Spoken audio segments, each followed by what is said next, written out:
नमस्कार. आज आपण बीटाच्या पाल्याची भाजी बघणार आहोत. ही भाजी खायला एकदम हेल्दी आहे. तुम्ही जर बीटाची भाजी घेत असाल आणि ती पालेभाजी फेकून देत असाल तर असे करू नका. त्या पालेभाजीची तुम्ही अशा प्रकारे भाजी नक्की करून बघा. मी इथे ह्या पालेभाजीचे बीट हे काढून घेतलेले आहेत व आता आपल्याला ही पाने सेपरेट करून घ्यायची आहेत आणि देठं सेपरेट करून घ्यायची आहेत. इथे आपल्याला बीटाची पानं व देठं सेपरेट यासाठी करायचे आहेत. जी देठं आपण घेणार आहोत भाजीत टाकायला त्या देठाची आपल्याला शिरा काढून घ्यायच्या आहेत. ज्याप्रमाणे आपण शेवगा वगैरेच्या शिरावरतून काढत असतो त्याचप्रमाणे आपल्याला या बीटाच्या देठांचे अशा प्रकारे हे शिरा सगळ्या काढून घ्यायच्या आहेत. त्या अशा प्रकारे ह्या शिरा मी सगळ्या काढून घेणार आहे. जर तुम्ही डायरेक्टच अशी ही देठं चिरून टाकली तर खाताना सगळे आपल्याला तोंडात धागे धागे शिरा येतात. त्यामुळे आपल्याला हे शिरा आधी काढून टाकायचे आहेत. आता अशा प्रकारे हे सगळे देठांचे शिरा मी काढून घेणार आहे. तुम्ही इथे बघू शकता सगळे इथे शिरा मी काढून घेतलेले आहेत.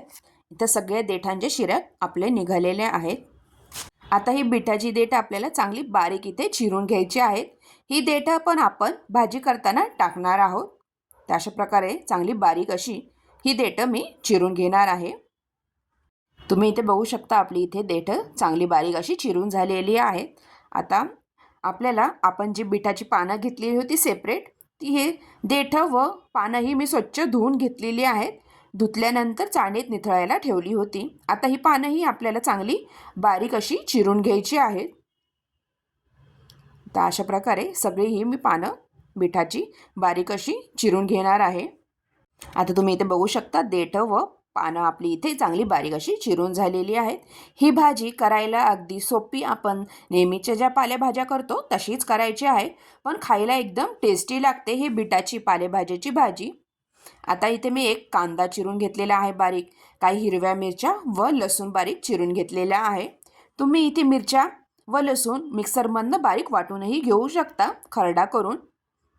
आता थोडंसं पॅनमध्ये तेल टाकलेलं आहे. तेल चांगलं गरम झालं की यामध्ये आपल्याला मिरच्या व लसूण चांगला परतून घ्यायचा आहे. तर मिरच्या टाकून मी थोडेसे आधी परतून घेणार आहे. तर मिरची चांगली परतली गेली की त्यामध्ये आपल्याला लसूण टाकायचा आहे. तर मी इथे मिरची ही उभीच काप करून टाकलेली आहे. तुम्ही इथे बारीकही मिरची चिरून टाकू शकता किंवा मिक्सरमधनं लसूण आणि मिरची हिरवी मिरची वाटून घेऊ शकता. फक्त करताना आधी तुम्ही कांदा परतून घ्या, नंतर जे वाटलेलं आहे मिरची व लसणाचं ते नंतर टाका. आता ह्यामध्ये आपल्याला कांदा टाकायचा आहे बारीक चिरलेला. आता इथे कांदा आपल्याला चांगला परतून घ्यायचा आहे.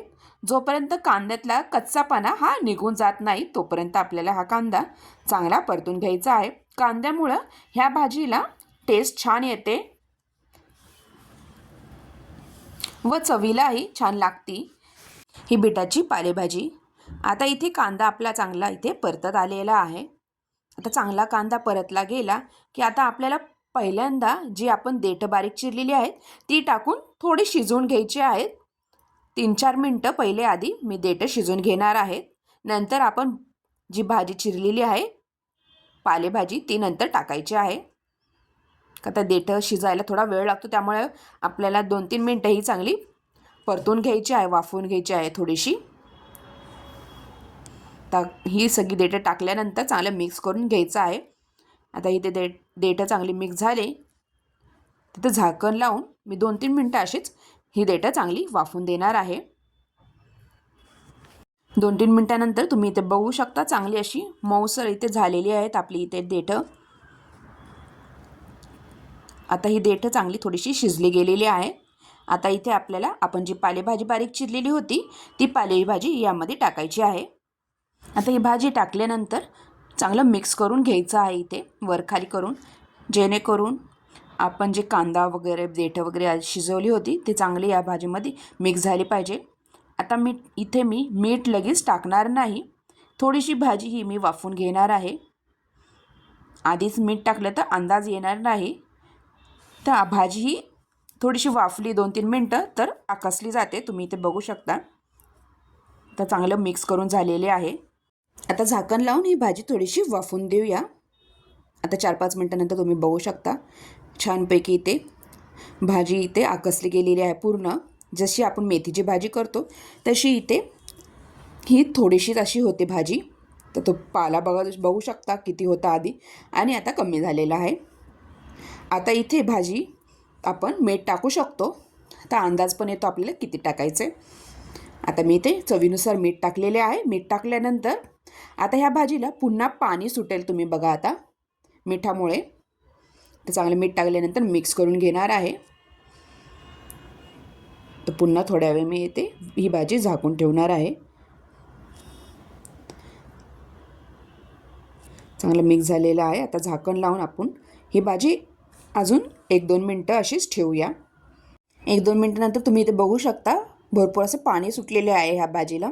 इथे आपली ही भाजी बिटाच्या पाल्याची भाजी रेडी झालेली आहे. मस्तपैकी देठं वगैरे सगळं शिजलेलं आहे. आता शेवटी इथे आपल्याला शेंगदाण्याचा कूट टाकायचा आहे. मी इथे 2 चमचे इथे शेंगदाण्याचा कूट टाकलेला आहे.